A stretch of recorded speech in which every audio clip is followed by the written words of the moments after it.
Akatambi ako kantiisizza mu mazima ga Katonda. Omukazi agudde mu ntebe n'afa ng'ali mu kuyonsa mwana we, n'omwana n'amuva mu ngalo n'agwawo wansi w'afiiridde. Omwana mufu ne maama mufu.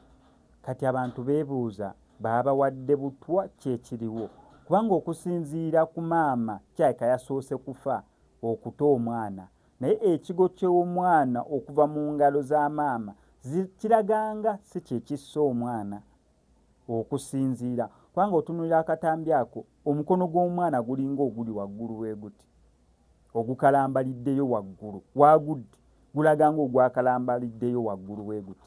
That means ekigo si kyekyassa omwana, ne bombi babasanze bafu we bali mu kubeera nga bakolera. Akedde ku makya aguddewo ali mu kwasaganya emirimu gye, essigiri oziraba weeziri, agambye kansooke nnyonse ku mwana. Toyinza gamba munira kiziiro oba ki kyonna kyonna okusinziira munira area eri open.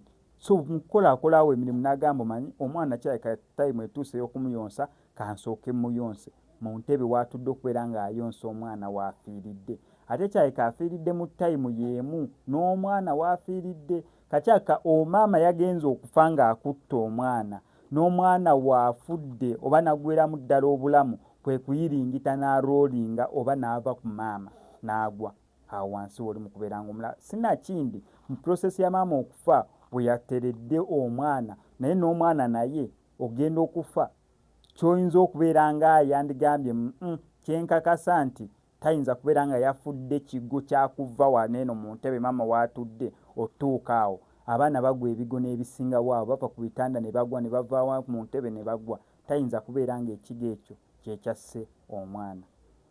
Mawulire ga nnaku nnyo nnyini ddala, ngenda sigala nkola updates ne follow up. Gwe kyolina okukola subscribinga, nyinga notification bell eyo, ebisigadde obitulekere.